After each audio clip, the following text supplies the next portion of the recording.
Gracias, Señor. Quiero pedirle a Dios en esta mañana que Él pueda usar mis labios, mi boca, mi mente y todo mi ser para poder llevarles a ustedes esta palabra que Él ha puesto en nuestro corazón. Vamos a continuar con un estudio que comenzamos ya hace varias semanas. Es el estudio del libro de los Efesios. Y en esta oportunidad vamos a ver los versículos 7 al 13 del capítulo número 3.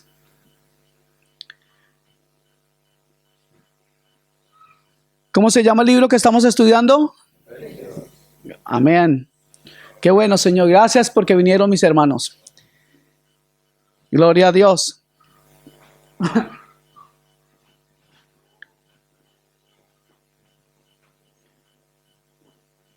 Efesios capítulo 3 del versículo 7 en adelante.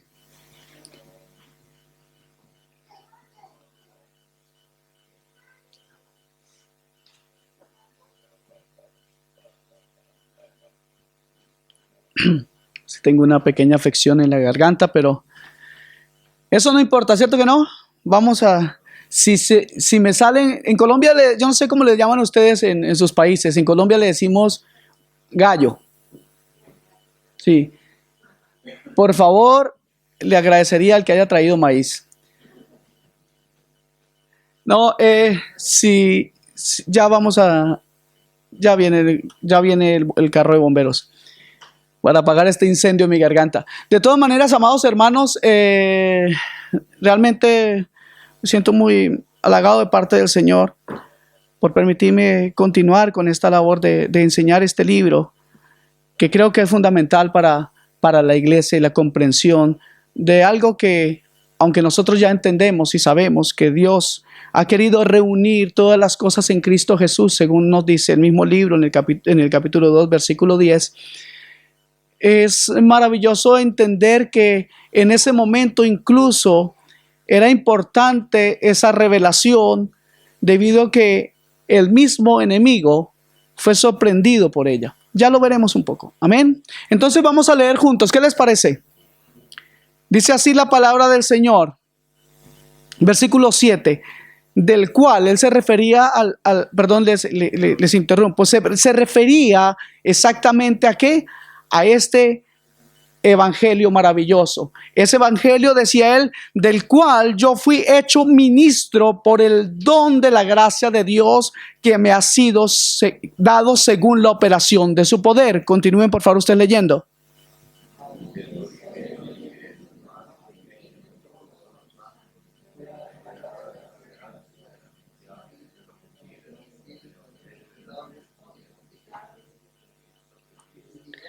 Y de aclarar a todos cuál sea la dispensación del misterio escondido desde los siglos en Dios, que creó todas las cosas, para que la multiforme sabiduría de Dios sea ahora dada a conocer por medio de la iglesia a los principados y en los lugares celestiales, conforme al propósito eterno que hizo en Cristo Jesús nuestro Señor, en quien tenemos seguridad y acceso con confianza por medio de la fe en Él.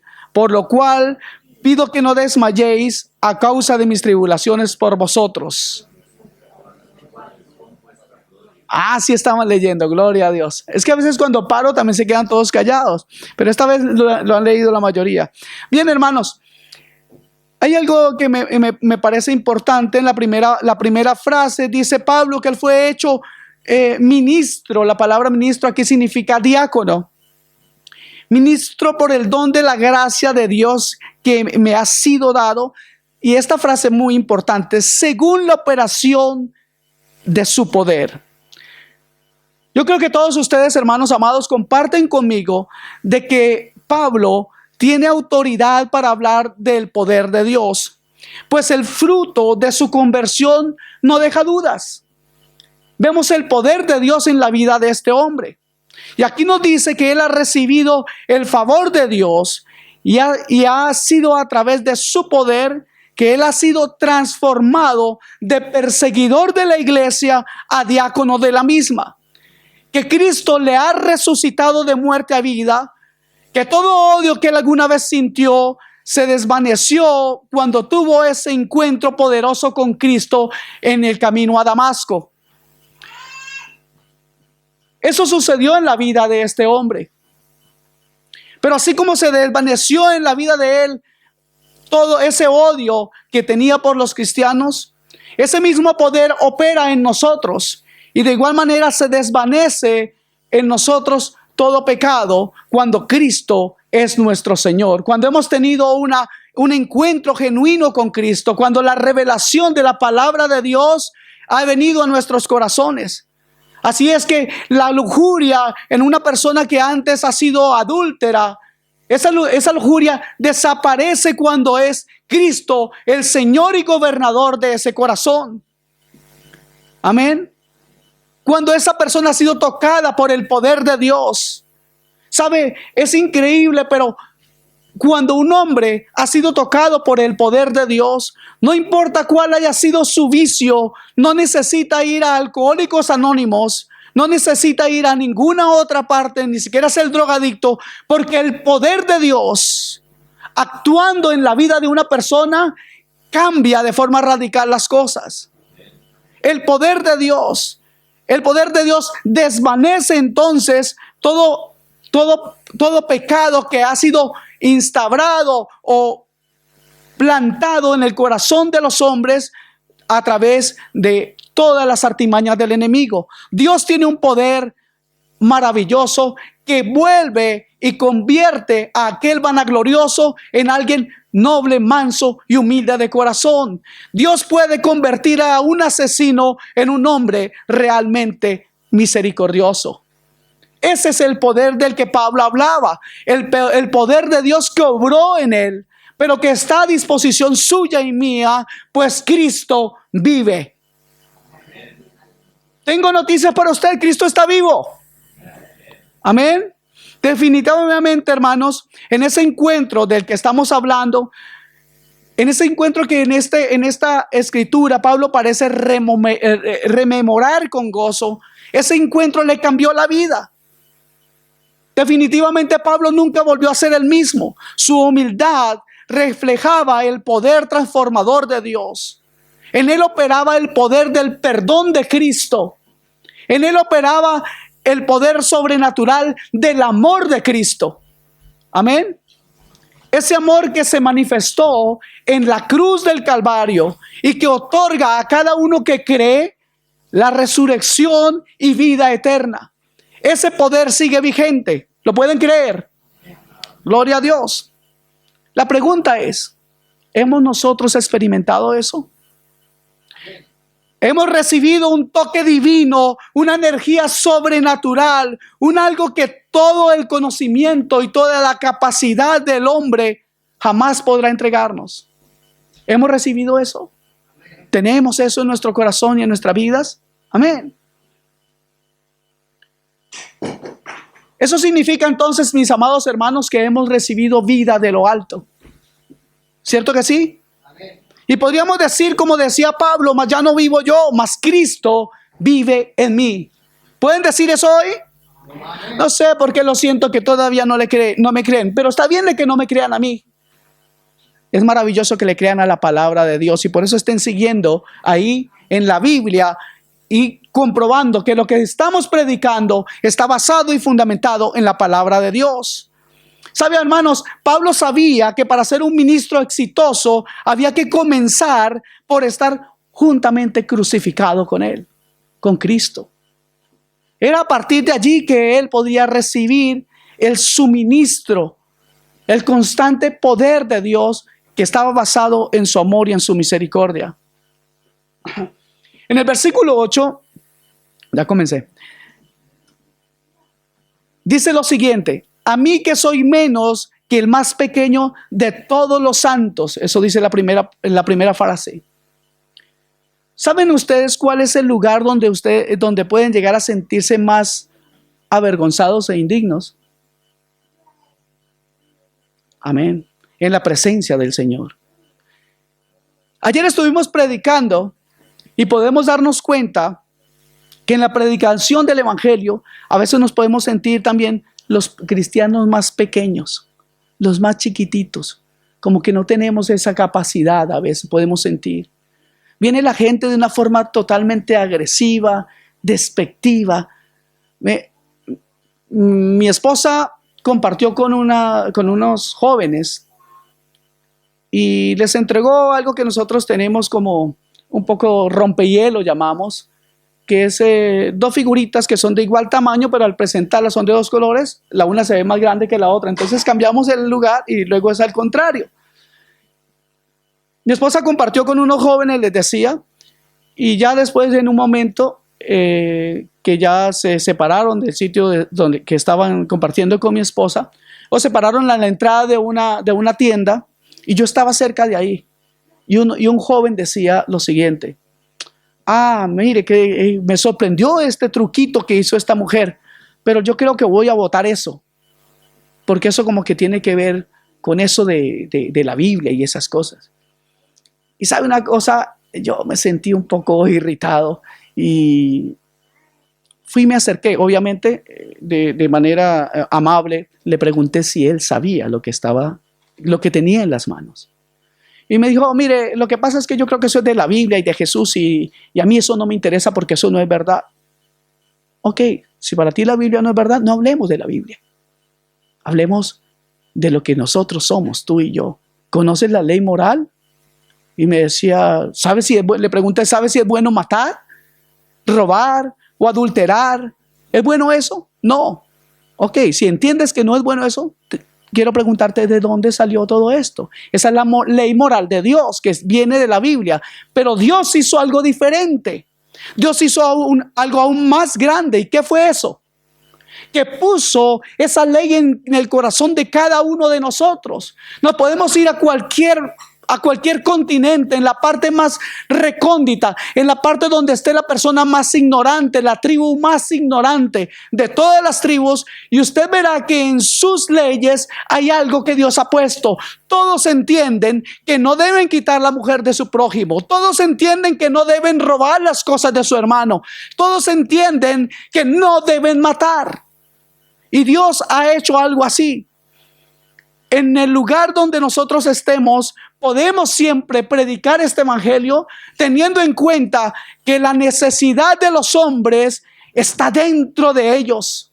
Y que no hace falta que nosotros hagamos grandes aspavientos, que no hace falta que nosotros seamos teólogos de la palabra de Dios para preguntarle a los hombres cuál es su condición, pues el Señor dará a esos hombres contrición de su pecado. El Espíritu Santo redarguirá el corazón de los hombres. El poder de Dios, ese poder del que Pablo estaba hablando, ese poder está vigente para que usted y yo prediquemos este evangelio, por el cual el apóstol Pablo en ese momento estaba preso, estaba en cadenas, pues él había entendido que el poder de Dios se manifiesta dentro de los hombres para cambiar vidas como había cambiado la de él. Para Pablo, el peso de su llamamiento, la responsabilidad de predicar este evangelio a todas las gentes, realmente era algo que lo hacía sentirse no solo pequeño, sino, como leemos, se sentía el más pequeño de todos los hijos de Dios. Dice Pablo, continúa diciendo en el capítulo 8, que a él, dice, me fue dada esta gracia de anunciar entre los gentiles el evangelio de las inescrutables riquezas de Cristo. El apóstol Pablo consideraba un privilegio que se le permitiera predicar el evangelio. Él no pensaba que su llamamiento fuera un trabajo pesado, fatigoso o una esclavitud, sino que se entregaba a esa tarea con intenso deleite, con fervor y con pasión. Amados hermanos, todos los siervos enviados por Dios han experimentado muchísimo deleite en la proclamación del evangelio de Jesús. Y es natural que así sea, pues el mensaje que han llevado y el mensaje que llevaba Pablo es de misericordia y es un mensaje de amor. Y es que no podía ser de otra manera, no podía ser con tristeza que un hombre predicara esta clase del evangelio. Por un momento piensen en lo siguiente. Si ustedes tuvieran que darle la noticia a un grupo de personas que se han envenenado y que no hay antídoto contra ese veneno, ¿cómo irían a decirles a darles esa noticia? ¿Irían alegres? ¿Sí? ¿Estarían gozosos?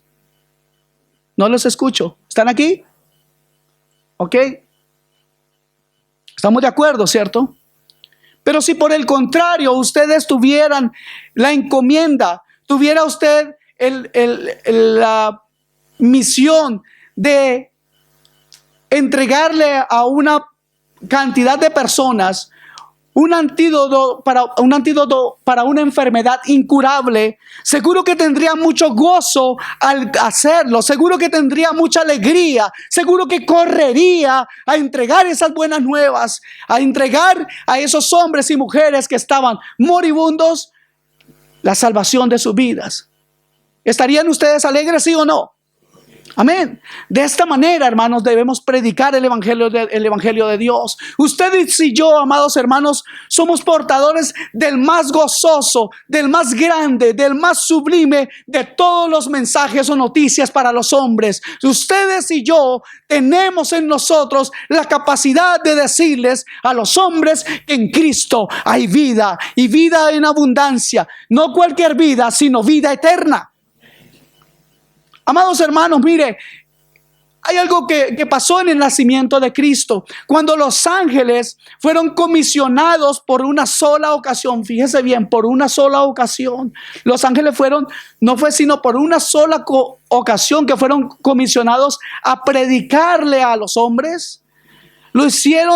Hicieron una fiesta en el cielo. ¿Recuerdan eso? ¿Recuerdan cómo los ángeles cantaron? ¿Qué cantaron los ángeles? Gloria a Dios en las alturas y paz a los hombres en la tierra, a los hombres de buena voluntad. Hicieron tremendo despliegue de alabanza y de alegría, porque venía el Mesías, porque el esperado venía, porque ellos entendían que la promesa del Padre ahora era una realidad. Habían esperado mucho tiempo, habían esperado muchísimos años, siglos enteros, para poder predicar esa grandísima y maravillosa verdad, que Cristo el Señor nacía, y en ese momento nacía la esperanza para la humanidad. Desde Génesis, en el capítulo 3, versículo 15, donde se hace la primera alusión a la venida del Mesías, tuvieron que pasar muchos siglos y miles de años para que eso fuera verdad. Y los ángeles lo esperaron con paciencia, pero demostraron el gozo cuando eso fue posible. Tú y yo tenemos que tener gozo por este evangelio. A mí me parece que yo todavía no les acabo de comunicar nada, porque sus caras aún no reflejan que Cristo el Señor ha nacido, que Cristo es su Señor y su Salvador. Yo quiero pedirle a usted en el nombre de Jesús, levante su mano al cielo. ¿Puede usted por un momento pensar en Jesús? ¿Puede usted por un momento entregarle su corazón, todo su pensamiento a Él? ¿Puede usted por un momento imaginar que usted está en el coro de los ángeles anunciando a este Dios? ¿Puede usted por un momento dejar de pensar en cualquier otra cosa y agradecer profundamente de su corazón que el Cristo de la gloria resucitó y vive, y que usted a través de Él tiene vida eterna? ¿Puede pensar por un momento en eso? Una cosa maravillosa es que Cristo vino con deleite para hacer la voluntad del Padre. Vino Él y fue predicado. Emmanuel, Dios con nosotros. Dios está con nosotros. Ese Dios, hermanos, por la fe usted lo puede ver. Fue ese hijo, tan hijo de María como hijo del Dios Altísimo. Un pequeño niño un infante. Sin embargo, infinito, eterno. Qué maravilloso es este Dios. Era pequeño como cualquier bebé. Y sin embargo, hermanos amados, dice la Escritura que Él llena toda la eternidad. Qué maravilloso es este Dios. Que en un niño en pañales, Él era un niño en pañales, Dios como un niño en pañales. Muy pequeñito, sin embargo demasiado grande para ser contenido por el espacio. Sin embargo, demasiado grande para ser retenido por la muerte. Vivió en la tierra 30 y pico de años. La última parte de ese ministerio lo pasó lleno de sufrimiento para Él, pero cargado de bienestar para nosotros. Decía Juan, y vimos su gloria, como la del unigénito del Padre, lleno de gracia y de verdad. Jamás, hermanos amados, jamás hombre alguno habló como ese hombre. Jamás. Porque era un hombre que ardía de amor. Un hombre sin imperfecciones humanas. Un hombre sin los pecados de la condición del hombre, pero cargado con algo más que las aflicciones de la condición humana, cargando con todo el pecado de la humanidad. Nunca hubo un hombre como Él, tan grandioso, tan grande, tan hermoso, tan amoroso, tan glorioso. Nadie hubo como Él, nunca lo ha habido. Y sin embargo, su más alta grandeza la alcanzamos a ver cuando se humilló hasta lo sumo en la cruz del Calvario. Mis amados hermanos, ustedes creo que se dan cuenta que el apóstol Pablo no predicaba las inescrutables riquezas de Cristo, no la dignidad de la condición humana o la grandeza de los hombres. Pablo no predicaba al hombre, sino al Redentor del hombre. Pablo no exaltaba a los hombres, sino al Creador de los hombres. Hagamos nosotros lo mismo, mis amados. Prediquemos al Creador, al Redentor, al Salvador, a Cristo Jesús y a este crucificado. Cristo tampoco vino a predicar el nombre de ninguna institución. No predicó en nombre de ninguna denominación. Cristo Jesús tampoco predicó ningún método. Cristo Jesús predicó directamente lo que el Padre le decía que predicara. Por eso, hermanos, predicar afuera de Cristo y predicar afuera de Cristo resucitado es no haber entendido el llamamiento, la grandeza de este llamamiento que Dios ha hecho a usted y a mí. Si vivimos predicando pequeñas historias, si pensamos que el evangelio es una prédica para alegrar el corazón de algunos solamente, para que la pasen bien, para no quedar mal con alguien, entonces es que nosotros mismos todavía no hemos escuchado la verdad del evangelio. Y me temo que tengo que decirles que seguramente si usted predica así es porque usted nunca ha nacido de nuevo. Hermanos amados, es por eso que debemos conocer las Escrituras. Es por eso que no podemos pasar el tiempo sin leer la Escritura, sin estudiar las Escrituras. Porque si nosotros no leemos la Escritura, vamos a tener que escuchar lo que otro diga y lo vamos a aceptar. Y yo creo que usted no está dispuesto a renunciar a las inescrutables riquezas de Cristo, ¿o sí? ¿Quiere usted renunciar a las riquezas inescrutables, grandes, maravillosas de Cristo? Definitivamente no, ¿cierto? Pues entonces vamos a gastar el tiempo que nos queda en esta vida buscando conocer más a aquel que nos amó primero. Quiero contarles una corta historia. Un joven había sido condenado a la guillotina y se encontraba encerrado en una prisión. Ese joven era muy amado por muchos, pero había uno que lo amaba más que la totalidad de todas las demás personas. ¿Cómo podemos saber que ese hombre lo amaba tanto? Bueno, era su propio padre. Y el amor que sentía por su hijo fue demostrado de la siguiente manera. Cuando se pasó lista y estaba él en la cárcel, el padre, cuyo nombre era exactamente el mismo que el de su hijo, respondió al nombre de su hijo y fue transportado en una carreta al lugar de la ejecución. Y su cabeza, después de un momento, rodó bajo el hacha. Fue decapitado. Y fue decapitado en el lugar de la cabeza de su hijo. Y fue decapitado y se convirtió en una víctima del amor poderoso.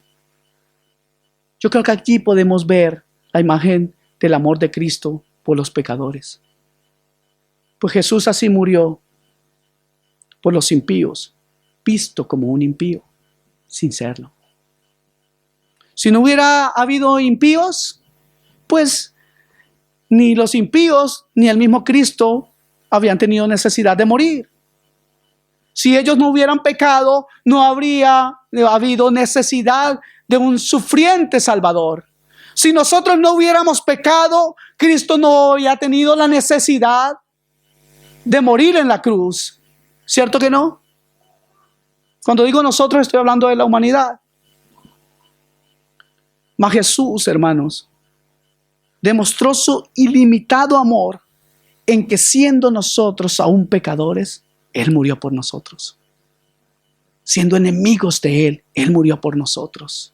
Habiendo vivido de espaldas a Él, Él murió por nosotros.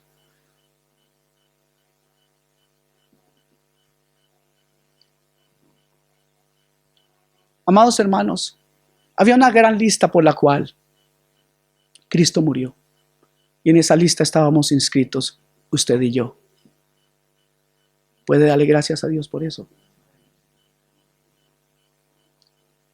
Hoy en día, hermanos amados, hay muchos que nosotros conocemos que también están en una lista. En esa lista en la que usted y yo también estuvimos. Esa lista decía lista de condenados eternamente. Pero si tú crees en Cristo hoy, pero si tú tienes a Cristo hoy en tu vida, entonces ya no estás más en esa lista. Pues el nombre de Cristo se sobrepone a nuestro nombre.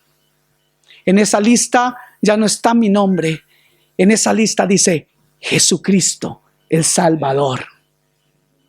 ¿Quiere que ese nombre tape su nombre en la lista de la muerte eterna? Levante su corazón a Dios y dígale: Señor, heme aquí, te necesito. Yo estoy perdido, yo no tengo salvación. Todo aquel que no haya nacido de nuevo, hoy puede hacerlo. Dios está ofreciéndole para usted vida eterna. Amén. Versículo 9. La primera frase, por favor, vamos a quedarnos ahí. Y dice: y de aclarar a todos. Bueno, voy a leerlo todo. Cuál sea la dispensación del misterio escondido de los siglos en Dios que creó todas las cosas. Permiso.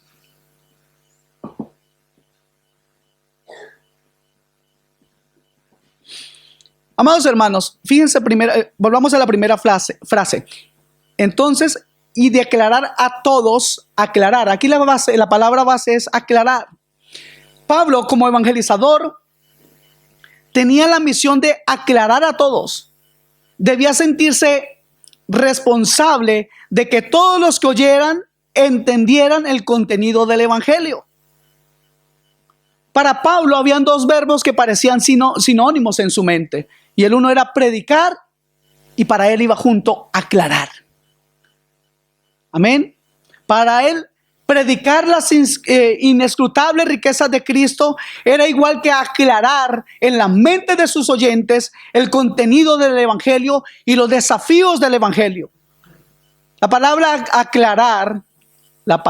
aclarar viene del griego fotizo, con una H intermedia entre P y O, fotizo.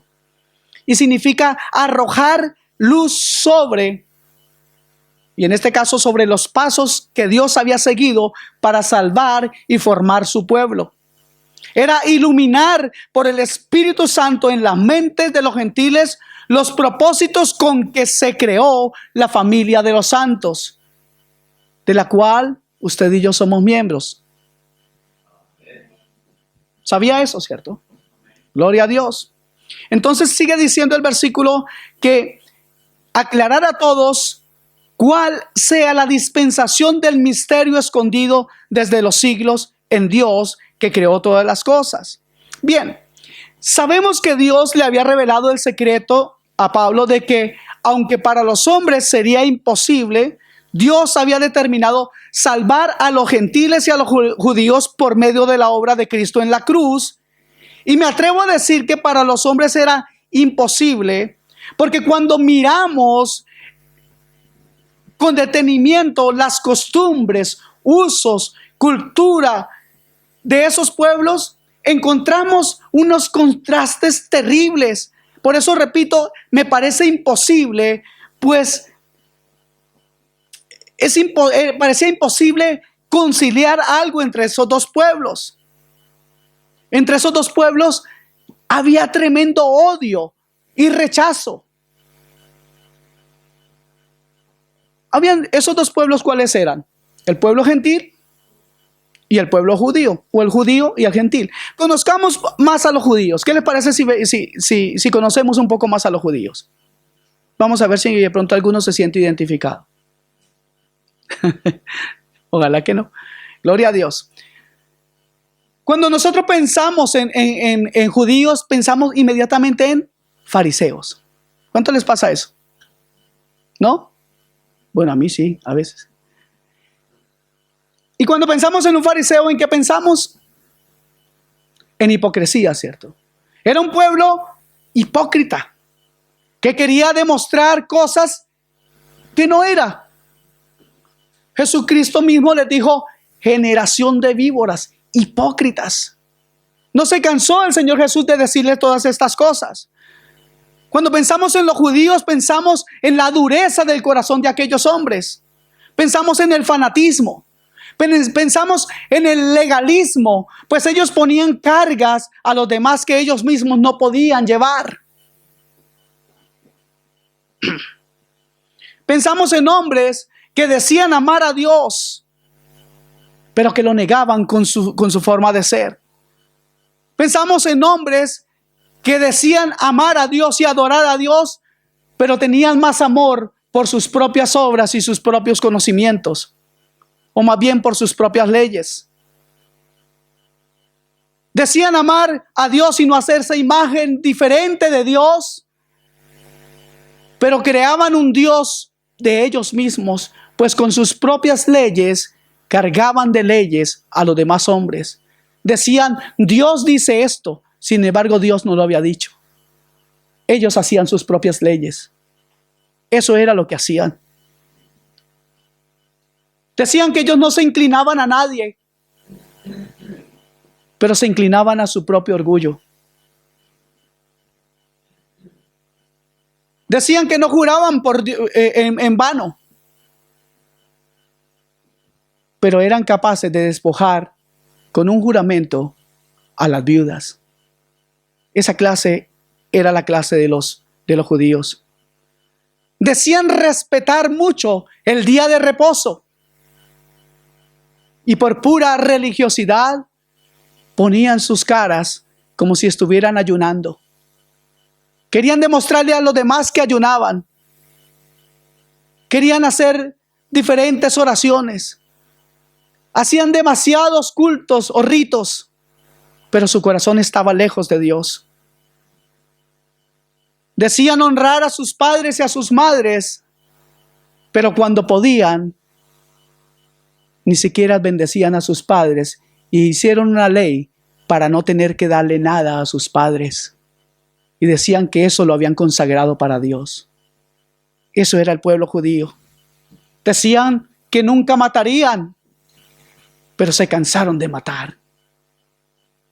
Y odiaban con todo su corazón a los gentiles.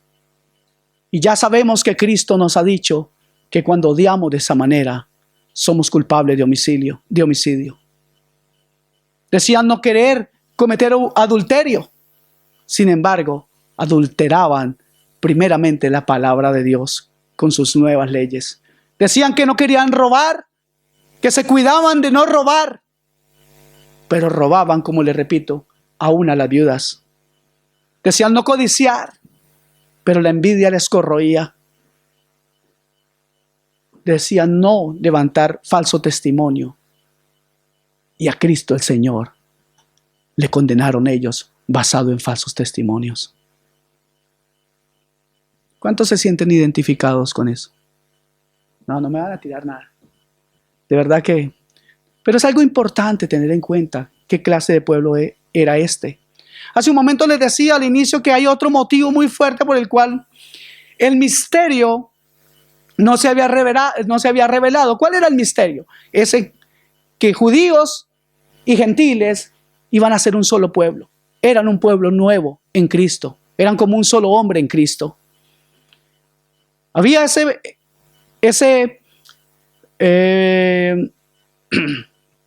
misterio revelado ahora, y ese motivo por el cual se revelaba hasta ahora era Satanás. Satanás conoce la Escritura. ¿Cuántos saben eso? ¿Cierto que sí? Y es por eso que no encontramos en el Antiguo Testamento, escuche bien, ninguna profecía sobre la unión y salvación en Cristo de estos dos pueblos. El diablo estaba muy feliz y muy contento viendo al pueblo judío hacer lo que ya les acabo de decir. Pero entre esas cosas, el pueblo judío, una vez más lo repito, odiaba, detestaba y llamaba perros a los gentiles. No hay ninguna profecía, le repito, sobre este acontecimiento en el Antiguo Testamento. Y se revela hasta ahora porque entendemos que si el diablo lo hubiera sabido, hubiera intentado cosas para que esa unión no fuera posible. Vemos el otro pueblo. ¿Cuál es el otro pueblo? Vamos a ver si nos identificamos con los griegos. El pueblo griego, ¿qué era? Idólatra. El pueblo griego era idólatra de sus dioses. Tenía y veneraba el conocimiento de Platón, de Aristóteles. Ese era el pueblo griego. Pero también tenía costumbres terribles, como la adoración a Baco, el dios del vino. Y en Baco se degenera una religión que hacía sus cultos que después se conocieron como bacanales, en los cuales había mucho vino, mucha comida y orgías. Y después de que estaban totalmente ebrios y totalmente entregados a la lascivia, decían que podían tener un grandísimo contacto con su dios Zeus. Amados hermanos, los griegos generalmente eran orgullosos y prepotentes. Pero les conté lo que pasó ayer con respecto a este joven que menosprecia la palabra de Dios y a Jesús. Seguramente que lo hace por ignorancia. Pero ¿saben algo? Muchos lo están haciendo porque creen que tienen entendimiento, conocimiento, y porque han ido de pronto a tener una educación secundaria. Algunos la mayoría, cuando llegan a la universidad, quieren olvidarse de Cristo el Señor, porque creen que Cristo no está a la altura de ellos. El orgullo sigue siendo y sucediendo de igual manera hoy en el mundo, pero lastimosamente también en las iglesias. Porque mis amados hermanos, ustedes que tienen aún más años, ¿dónde están nuestros hijos? ¿Dónde están ellos? ¿Están sirviendo a Dios o están en el mundo? Si están en el mundo, quiero repetirle algo. Hay esperanza para todo aquel que vive. Versículo 10. Dice la palabra que para que la multiforme sabiduría de Dios sea ahora dada a conocer por medio de la iglesia a los principados y potestades en los lugares celestiales. por medio de la iglesia, a medida que la iglesia surge y crece, es a través de la creación antigua, o sea, el universo, que Dios le revela su gloria a los seres humanos. ¿Alguno de ustedes ha leído Romanos 1? Y se han dado cuenta de que los hombres no han querido darle la gloria a Dios sino a los seres, a la criatura. Y vemos cómo Dios, a través de la naturaleza, obliga a los hombres a ver su existencia. Pues cada vez que un hombre pasa, y esto lo he dicho algunas veces, cerca de un árbol, tiene que preguntarse, ¿quién lo hizo? Entonces, es por medio de la antigua creación que Dios le revela su gloria a los seres humanos. Pero ahora es por medio de la nueva creación. ¿Cuál es la nueva creación? La iglesia. ¿Aló? ¿Lo hemos entendido así? ¿Sí lo hemos comprendido así? La iglesia es la nueva creación. Cuando Cristo muere, unifica a los hombres. Esa nueva creación, Cristo hace una especie de nueva raza. Nosotros, así parezca un poco cómico decirlo, somos diferentes al mundo, ¿o no? ¿Sabes que si no somos diferentes es que no hemos nacido de nuevo? Si no caminamos de forma diferente al mundo, entonces somos del mundo. Nosotros somos esa nueva raza, esa nueva creación que revela su sabiduría. La sabiduría de Dios, ¿sabe a quién se la revela? A los ángeles, porque hemos leído que por medio de la iglesia Dios quiere mostrar su multiforme sabiduría. La ha dado a conocer ahora por medio de la iglesia a quienes, a los principados y potestades en los lugares celestes. A los ángeles Dios quiere mostrarles esto, porque los ángeles, según dice la escritura, aún anhelan mirar en la evangelización de los hombres. ¿Aló? Vamos a ir por favor a 1 de Pedro capítulo 1 versículo 12.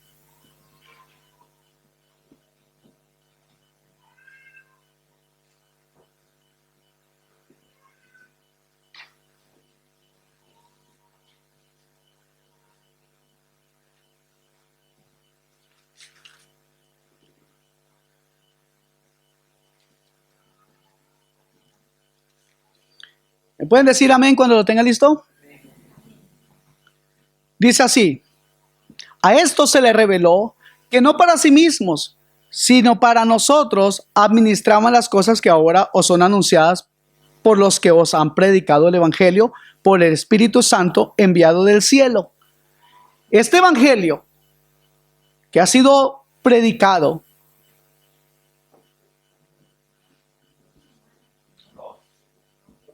uno 12 dije yo, 12.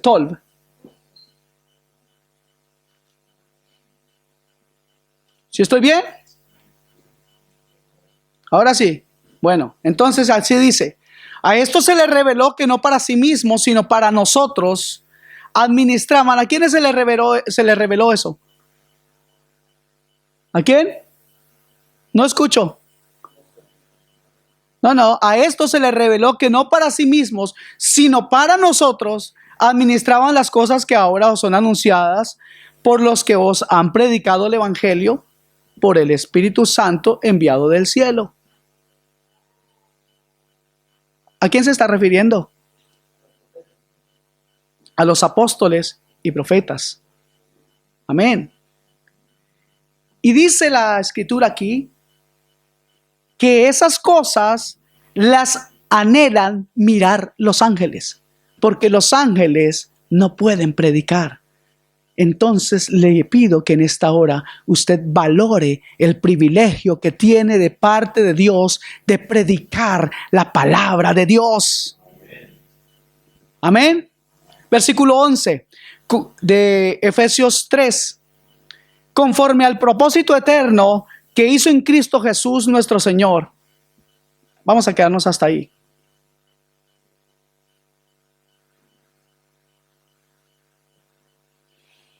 Amados hermanos, el propósito eterno que hizo en Cristo Jesús nuestro Señor, eso es la misión de toda la iglesia.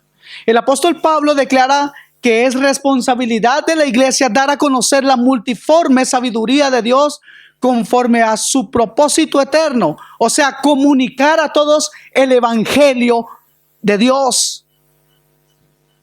Aló, amén. Les voy a repetir eso. Es la iglesia la que tiene la responsabilidad de dar a conocer la multiforme sabiduría de Dios conforme al propósito eterno de Dios.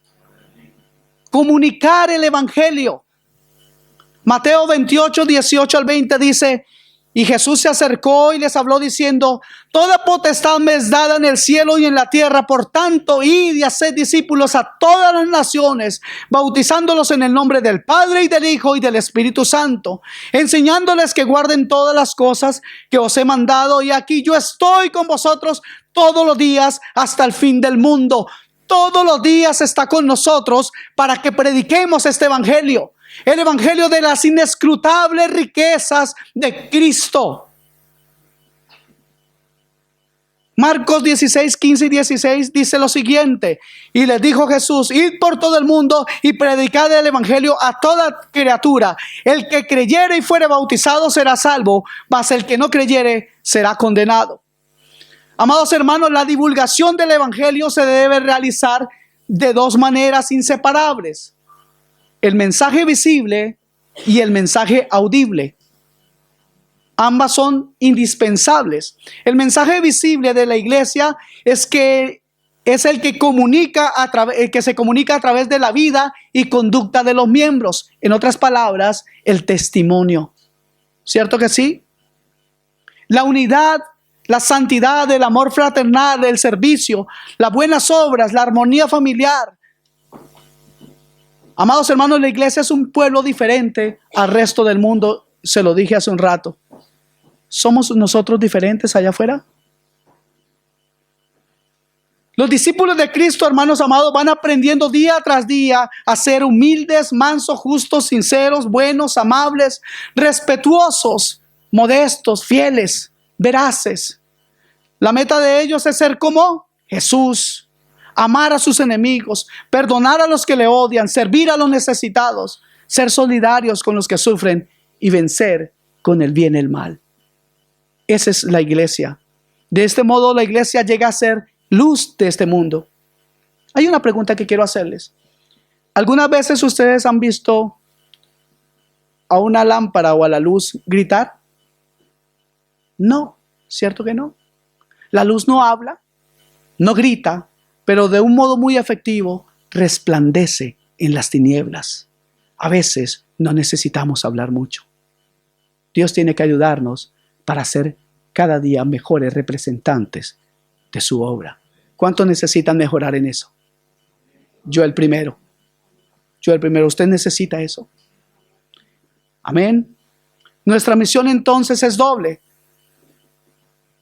mostrar a Cristo y hablar de Cristo a todas las personas. Versículo 12, ya casi vamos a terminar para que no me sigan mirando feo. En quien tenemos seguridad y acceso, está hablando de Cristo, con confianza por medio de la fe en Él. Amados hermanos, ¿cómo no confiar en Él?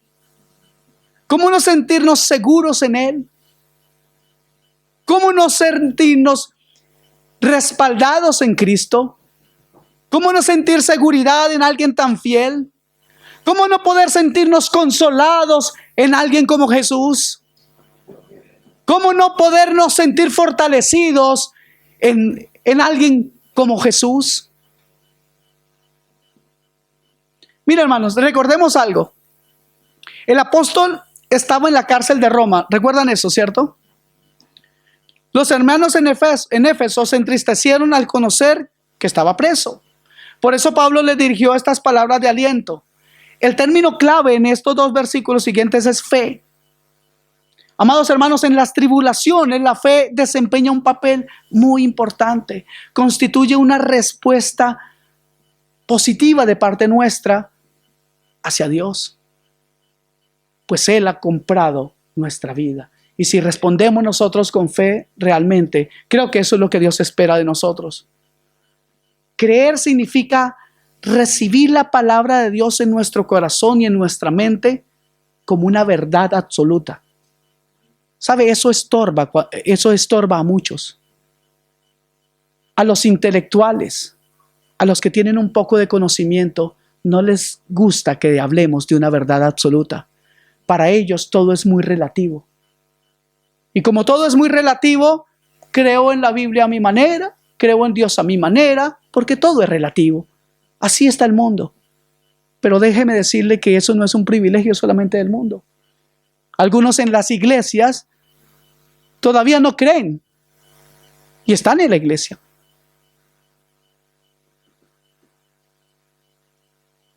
Se quedaron callados. Amados hermanos, la fe no depende de nuestros sentimientos, como ustedes entienden, de nuestros razonamientos o de lo que ven nuestros ojos, sino lo que nos dice Dios. Y eso es absoluto, así no le guste al mundo. Pero usted está aquí, yo tengo que decirle una verdad absoluta. Dios tiene el control de su vida. Por eso el apóstol Pablo, en medio de sus tribulaciones, afirma que en Cristo tenemos seguridad y acceso con confianza. En los momentos difíciles nos hace muy bien recordar y creer lo siguiente, que el propósito de Dios se cumplirá plenamente, así usted se oponga, man. Así a usted no le guste. Que todas las cosas en los cielos y en la tierra están bajo la autoridad de Jesucristo. ¿Saben por qué? Porque Él es el Señor. Así a usted no le guste. Que todas las cosas en los cielos y en la tierra están bajo su poder. Que todas las cosas ayudan a bien a los que aman a Dios. Eso sí les gustó, ¿no? Bueno, qué bueno. A mí también me gusta eso. Que toda tribulación es momentánea y su propósito es producir en nosotros cada vez un más excelente peso de gloria. Qué tremendo es esto. Yo quiero que lo veamos en 2 Corintios 4:17.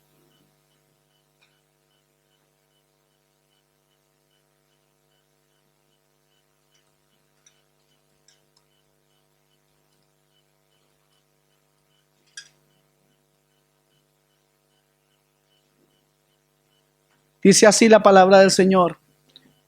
Porque esta leve tribulación momentánea produce en nosotros una cada vez más excelente y eterno, un cada vez más excelente y eterno peso de gloria. Oh Santo Dios, si pudiéramos por un momento pensar en la gloria de Dios, si pudiéramos pensar en lo que estamos recibiendo, si pudiéramos por un momento imaginarnos al menos lo que significa ser miembros de la familia de Dios, si pudiéramos por un momento valorar que la gloria de Dios, Cristo mismo, se hizo hombre y murió por usted y por mí. Que sería maravilloso esa revelación en nuestra vida. Si pudiéramos por un momento, mis amados hermanos, dejar de tanto y tanto pensar en las dificultades y más bien mirar hacia la eternidad, y podíamos entonces ser alentados para que cuando vienen las dificultades en esta vida, tengamos los ojos puestos en el invisible y entendamos que todo esto solamente es momentáneo.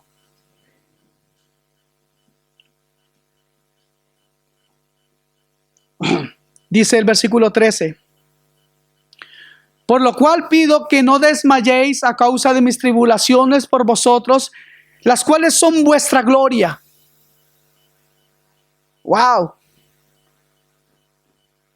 Por lo cual pido que no desmayéis, le decía Pablo a los efesios. Lo mismo creo que puedo pedirles a ustedes en este día. Si es que he podido comunicarles con claridad lo que Dios nos ha querido hablar.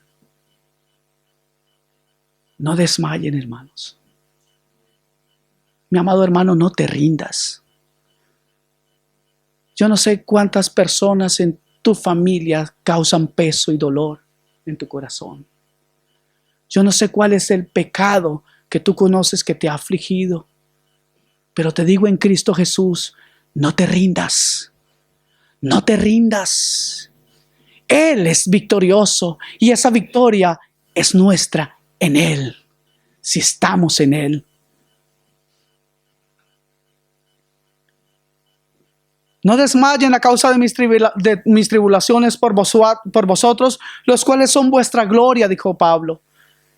En otras palabras, Pablo decía, no crean que mi encarcelamiento es el principio del derribo del evangelio. No crean que vienen momentos tan duros como para exterminarnos. No crean eso. Más bien, es el principio de la victoria de la obra de Cristo en ustedes, les decía Pablo. Es el principio de cosas maravillosas, porque cuando viene todo este sufrimiento, quiero recordarles a quién hemos servido, le dijo Pablo. De igual manera yo les digo a ustedes, no importa la dificultad, recuerden a quién les sirven y quién les ha salvado. Pablo les decía entre otras cosas, no soy yo tan indispensable. El indispensable es Cristo. Usted no tiene hermanos indispensables. Usted no tiene un pastor indispensable. Usted tiene un Dios indispensable. Y usted necesita ese Dios indispensable.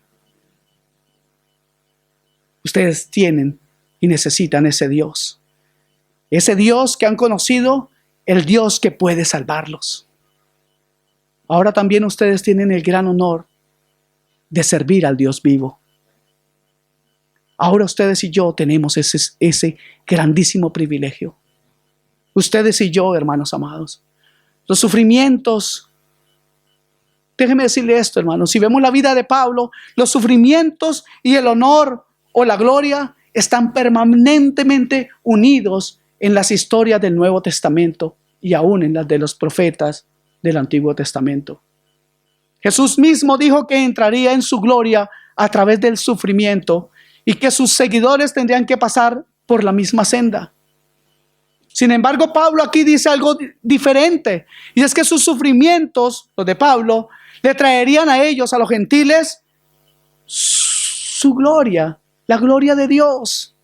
Está sufriendo la prisión por causa de ellos, como si fuera su héroe, manteniéndose firme para que sean incluidos en la nueva sociedad, en la nueva familia de Dios. Esa era la forma de que Pablo servía a la iglesia. Tan convencido está Pablo del origen de su visión divina que está preparado para pagar cualquier precio con tal de verla transformada esa iglesia en una realidad. Esta es la medida de la entrega de Pablo por la iglesia. ¿Cuál es tu medida, hermano? ¿Has comprendido lo que significa la iglesia? ¿O crees que la iglesia es algo así como que yo tengo una comunión con Dios? ¿Sabes? Suena muy bonito.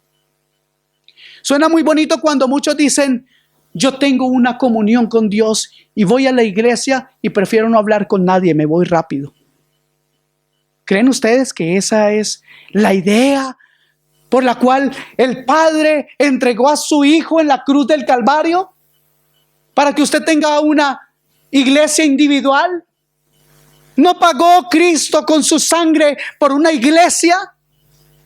Sí somos nosotros la iglesia, es verdad. Pero somos la iglesia de Dios por medio del sacrificio de Cristo. Pero Él ha dejado estatutos claros de congregarnos, de servir los unos a los otros. Pues si yo tengo una iglesia que a mi imagen, estoy desconociendo la iglesia por la cual Dios pagó el precio de la sangre de su Hijo.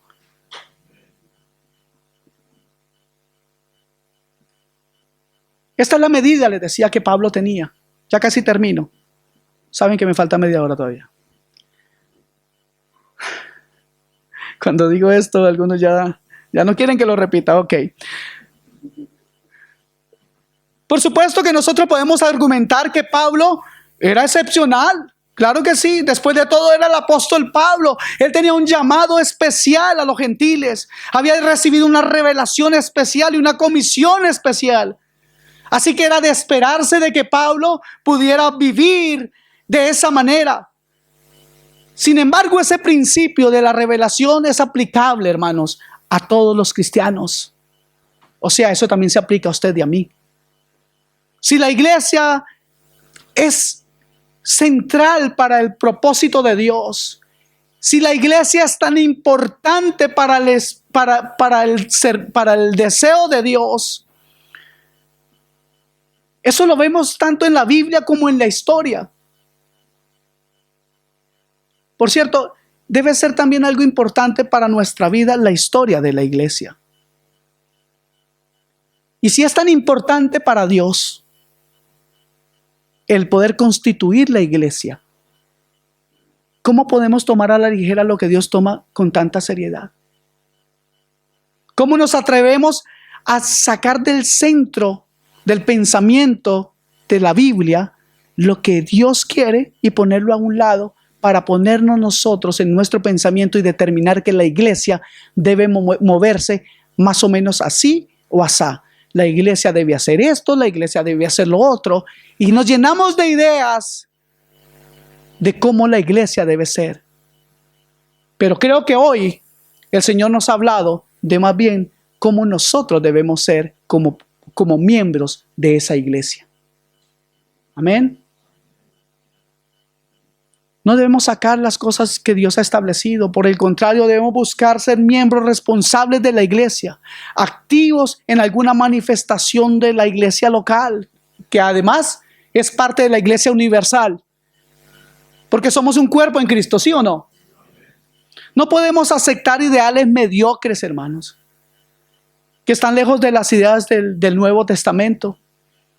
No podemos nosotros pensar en una iglesia aislada de la sociedad, una iglesia que transforma a un grupo de personas como en un gueto, indiferente al mundo exterior. Como que nosotros somos aquí los 5, los 10, los 20 o los que seamos, los bendecidos, y el mundo allá que se estalle. A eso no nos llamó el Señor. Porque si fuera así, entonces Jesús hubiera solamente muerto por sus apóstoles.